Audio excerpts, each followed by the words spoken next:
Okay, you've been such a nice, wonderful class. I thought I'd make a little review for you. Now, this is for you, not for me. So stop the video, do these two, then I will do them. Okay, welcome back. Solve by addition.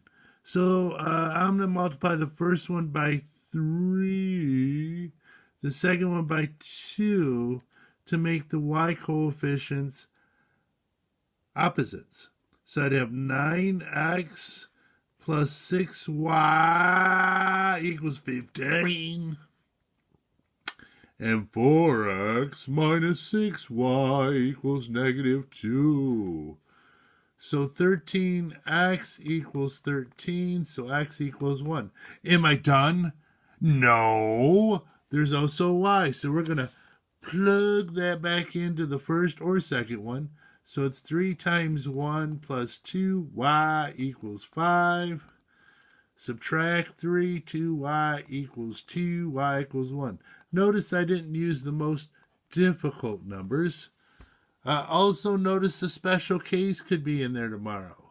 That would be parallel lines, and that would be the same lines.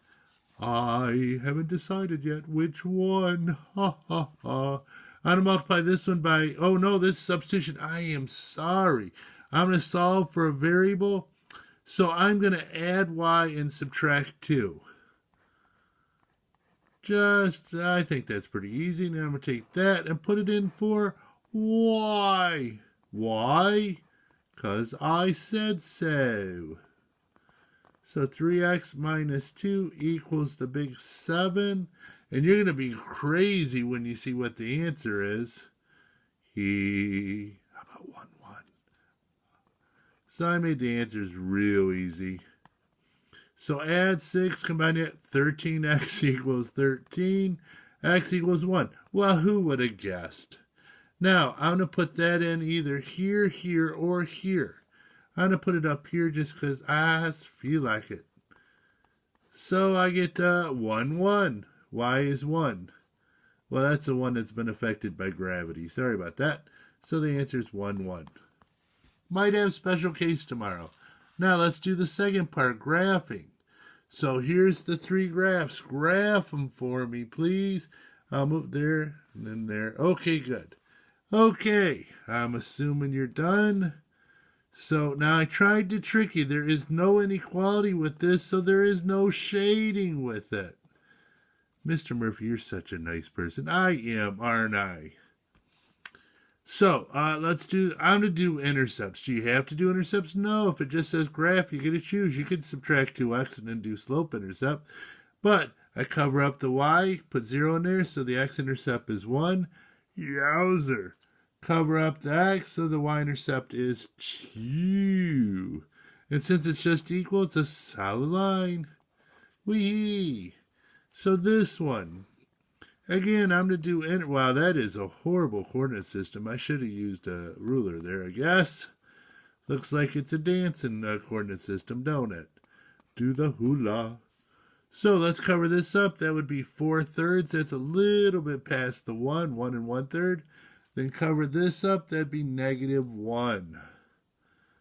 Now, there's no equals in the problem, so I'm going to use dashed. And let's put in, now for the test, you must show your pick and put it in. So I'm going to pick 0, 0. Now I'm running out of time already, so I'm just going to put it in. Is 0 minus 0 less than 4? Yes. So this is true, so everything on this side is true. True.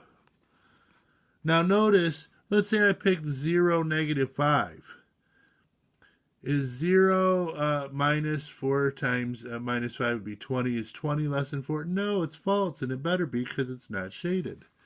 This one, oh, it's a system. Ooh, that's a better coordinate system. Thank you. So, x and a number, x and a number. Oh, if I only thought of a saying. Let's see. X equals a number is a vertical line whose slope is always undefined. So I want to go bigger than 2. Bigger than 2. Okay, good. Now, I'm going to do slope intercept because it's solved for y. This is your intercept for Slope is negative 3, so it's down 3, 1, 2, 3, right 1, down 3, 1, 2, 3, right 1. Now, if you wanted to, you could do up 3, left 1, but that would be kind of silly on this one because you're off the board. Now, again, this is dashed. Here we go.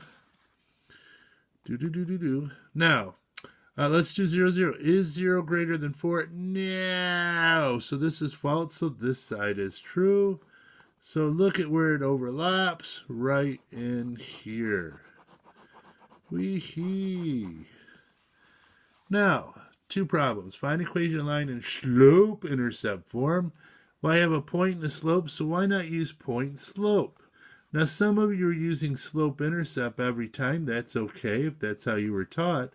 Just do it correctly. So I'm going to distribute the 4x minus 8. Now, slope-intercept says solve for y, so I'm just going to add 1. So y equals 4x minus 7. Mr. Murray, this is so easy. Oh, I think it is. Maybe. Of course, some people find running 10 miles easy. I do not. So this would be 6 over 2, which is, oops, set 2 and put 3. Now pick either point. I'm going to pick this one.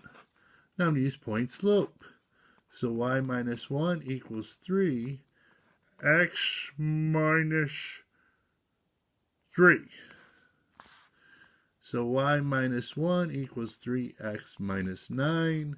Solve for y, add 1. Yes, y equals 3x minus 8. Now, if it said standard form, I would just subtract 3x. Get x and y on the same side, but it says slope-intercept. Last problem. Go ahead, do it. Go ahead, go ahead, go ahead. Okay, first thing we have to do is find the slope. The slope of this is negative 3. Perpendicular slope is the negative reciprocal, so opposite, flip it. So I'm going to use this point. So it'd be y minus 3 equals 1/3 x minus 2. Now, standard form says no fractions. So I'm going to save a step here by multiplying everything by 3, because the fraction is 1/3. So I'd have 3y minus 9. Now, here's where most people mess up. 3 times 1/3 is 1. Distribute the 1. Now, I'm going to subtract 3y and add 2. Or you could have subtracted x, add 9. Either way. So, hey, did that kind of fast, but it was a quick review. Have a great night.